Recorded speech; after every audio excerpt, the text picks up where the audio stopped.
18 বছরের বিবাহিত জীবন। বিগত 10-11 বছর ধরে তারা প্রেগনেন্সি ট্রাই করছেন। এর মধ্যে 4বার আইভিএফ করেছেন শহরের নামজাদা বিভিন্ন ক্লিনিকে, সফল হননি। অবশেষে আজকে সফল হয়েছেন, আর তিনি রয়েছেন আমাদের মাঝে। তো নিশ্চিতভাবে এই নির্বাণা আইভিএফ ক্লিনিকে এসে এটা একটা খুব বড় পজিটিভ বার্তা, যেটা ডক্টর মীনা নারায়ণের হাত ধরে সফল হয়েছেন যিনি, আজকে তাকে পাশে পেয়েছি। নমস্কার, আপনার নাম? রাখি দাস। অনেক অভিনন্দন। Thank you. কেমন লাগছে বলুন? ভালো তো খুবই লাগছে, ভয়ও লাগছে। একদম। তো আপনি দীর্ঘ সময় ধরে 4বার আইভিএফ করেছেন, মিসক্যারেজ হয়েছে। তো এখানে এলেন কিভাবে? ফেসবুক দেখে। ফেসবুক দেখে।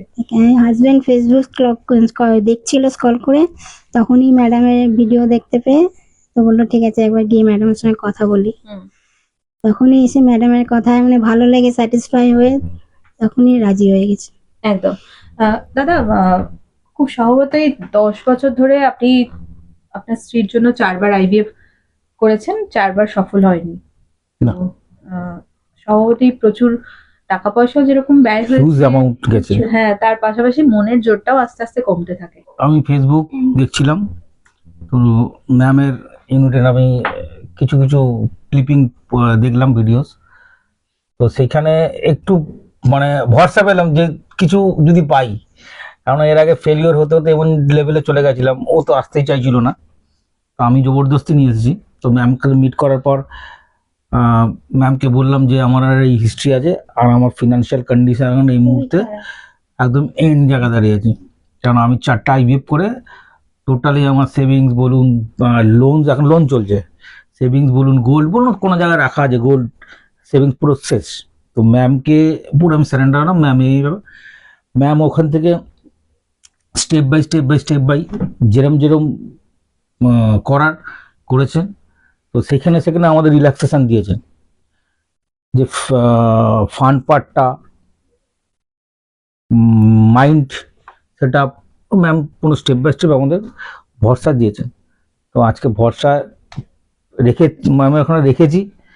আমারও বিশ্বাস ছিল যে এত জায়গায় ঘুরে এসেছি। ম্যাম প্রথম দিনে বলেছিলেন যে সব জায়গায় ঘুরে এসেছিস, আমাকে আগে পেলি না কেন, আমার কাছে আগে আসলি না কেন? তো তার ফলাফল আজকে এখানে বসে আছে, এই আপনার ইন্টারভিউটা দিচ্ছি। আপনার এই কথা আমার ওইদিকে যারা দর্শকরা দেখছেন, আপনি জানেন তাদের মধ্যে কতটা আশার সঞ্চার করছে। কারণ আপনার মতো অবস্থা অনেকেরই হয়, অনেক আছে যারা বারবার আইভিএফ করে সফল হয় না, ঘুরে বেড়ায়, নিঃস্ব হয়ে যায়, তারপরে তারা একটা সঠিক জায়গা খুঁজে পায়। হ্যাঁ, আমি তার এক্সাম্পল যে আমি 2017 সালে প্রথম করেছিলাম আইভিএফ।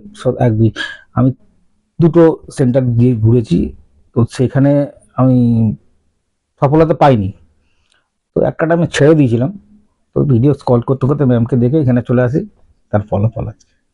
তো আমি এটাই বলবো যে আমাদের মতন যারা কাপেল আছেন, তারা মানে এই স্বাদটা এখনো যারা পাননি, তাদেরকে বলবো নির্বাণা ফার্টিলিটিতে আসুন, একবার কন্ট্যাক্ট করুন। করবেন কি করবেন না পরে ডিসিশন নেবেন, আগে ম্যামকে মিট করুন। তো মিট করলে আপনি অনেক সলিউশন পাবেন, এইটুকুই আমি বলতে পারি। একেবারে। ম্যাম, আপনার সাথে একটু জানবো যে কি প্রবলেম ছিল। দেখুন, ম্যাক্সিমাম আমরা सबके বলি কি আইভিএফ ফেলিওরটা অবি 4 টাইমস নিশ্চয়ই আদমি মতলব কাপলটা ভেঙে পড়বে আর সাজ করতে পারবে না কি ওই ফার্দার অন্য কোনো ট্রিটমেন্টটা নেবে। पर মা একটা এমন এইটা মানে সোসাইটি সমাজ মধ্যে কি একটা মহিলা যদি মা না হতেই পারে কত কষ্ট ওনাদের জন্য। তো আমরা যখন উনি এসেছিলেন আমার পাশে, ডেফিনেটলি আমরা দেখলাম problem in the uterus. Maximum failure of IVF এ যে কারণটা হয়, 2টা টিউব ওভারি ইউট্রাস মধ্যে ही প্রবলেম দেখা যায়।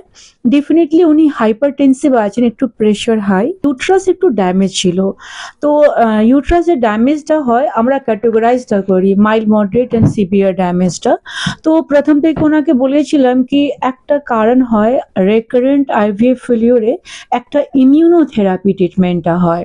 তো ইমিউনোথেরাপি ট্রিটমেন্টটা আমরা দেব, and then will I try my best. তো ওনার ল্যাপ্রোস্কোপি করে, প্রথম তো ওনার ল্যাপ্রোস্কোপি আগে বি হয়েছে, কোনো কারণে সি ডান হার ল্যাপ্রোস্কোপি। তো আমরা ল্যাপ্রোস্কোপি করে জাস্ট কারেক্ট দ্য টিউব, তাকে জলটা বেরিয়ে যাক, এই একটা। আর একটা আমরা হিস্টোরোস্কোপি পার্টটা করেছিলাম। তো ল্যাপ্রো হিস্টোরে করে, আর আমরা ফার্স্ট টাইম মাঝখানে একবার পলিপ হয়েছিল, তো ট্রান্সফার ক্যান্সেল হয়েছে। দেন সেকেন্ড মানে ট্রান্সফার হয়নি, জাস্ট ফার্স্ট অ্যাটেম্পটে উনি কনসিভ করেছেন। লেটস সি, আমরা মানে বিটা আজকে ভালোই পজিটিভ এসছে। আমরা এখনো আল্ট্রাসাউন্ডে দেখতে পারিনি, এখন দেখব কি। তো congratulation Rakhi Thank you. Again, ভালো বিটা এসছে আজকে। 15 ডেজ পরে উনি এসছেন, আমরা জাস্ট দেখবো। আর একটা বয়সে আসারটা তো হয় ডেফিনেটলি, এজ হয়ে গেলে ইউট্রাসে ব্লাড সাপ্লাইটা কমে যায়। ইউট্রাসে ব্লাড সাপ্লাই কমে গেলে মানে উনি এমনি হাইপারটেনসিভ আছে।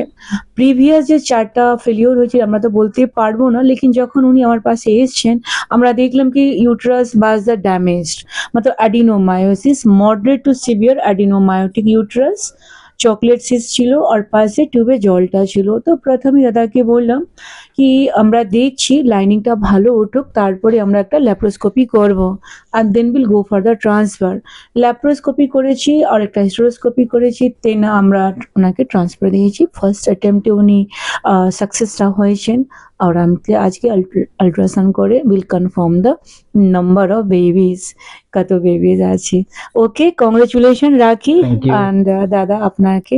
তো এর মধ্যে বহুমূল টার্মটা হচ্ছে কি after 18 years of marriage of hypertensive adenomyotic uterus হলে ভি উনি মা হতে পেরেছেন। তো এইটা একটা ডেফিনেটলি একটা মতলব অদ্ভুত বলতে পারবো। আমরা ভি ভয় পাচ্ছিলাম, তা আমরা শুরু থেকেই বলেছিলাম কি একটা অ্যাডিনোমায়োটিক ইউট্রাস হলে আমরা ইমিউনোথেরাপিটা দেব। এখন হচ্ছে যে রেকারেন্ট আইভিএফ ফেলিওর পেশেন্ট আছে, একটা ইমিউনোথেরাপি ডেফিনেটলি একটা রোল হয় সাকসেস জন্য, আইভিএফ এর সাকসেস জন্য। তো উনি ইমিউনোথেরাপি নিয়েছেন, একটু কস্টলি ট্রিটমেন্ট পর নিয়েছেন আর সাকসেস হয়েছেন। অনেক ধন্যবাদ হুম। ম্যাডাম। তো দর্শক বন্ধুরা, আপনারা শুনলেন সত্যিকারের ঘটনা, যে 4বার আইভিএফ এর পর সম্পূর্ণ টাকা পয়সা খরচা করে এখন তিনি রীতিমতো লোন করে ফেলেছেন বিভিন্ন জায়গায়। সেরকম অবস্থায় অবশেষে তিনি খুঁজে পেয়েছেন একটা সঠিক ঠিকানা, যেখানে নির্ভরতার একটা আশ্রয়। সেই নির্ভরতার আশ্রয় হচ্ছে Nirbana IVF and fertility clinic. সাধারণ মধ্যবিত্ত মানুষ যারা, তাদের অনেক স্বপ্ন থাকে, কিন্তু স্বপ্ন পূরণের পথে যে সমস্ত রাস্তার মধ্যে দিয়ে যেতে হয়, সেই রাস্তাগুলো কিন্তু ভীষণ সমস্যার। কিন্তু সেই সমস্যাগুলোর মধ্যেও যদি কেউ আপনার মাথায় হাত রাখেন এবং তার সাহায্যের হাত যদি আপনার জীবনে একটা বিরাট প্রাপ্তি এনে দেয়, এর থেকে বড় আর কি হতে পারে। তো আপনাদের প্রতিদিনই বলে থাকি যে আপনি যেখানেই যান না কেন, অবশ্যই দেখবেন যে আপনি সেখানে গিয়ে সফলতা কতটা পেলেন, আর তার পাশাপাশি যেখানে গেছেন আগে তারা কিভাবে সফল হয়েছেন। তো ডেফিনেটলি সেরকম একটা জায়গার ঘটনা কথা আপনাদের বলেছি, Nirvana IVF and fertility clinic, doctor Meena Narayan, যার সাহায্য, ভালোবাসা, সহানুভূতির হাত ধরে অনেক মহিলা তাদের যন্ত্রণা থেকে মুক্তি পেয়েছেন, অনেক পুরুষ বাবা হয়েছেন। তাই আপনারা যারা এখানে আসতে চাইবেন, প্রেসক্রিপশন বক্সে এখানকার অ্যাড্রেস রয়েছে, ফোন নাম্বার রয়েছে, সবকিছু দেখে আপনারা যোগাযোগ করতে পারেন। ভালো থাকবেন, নমস্কার।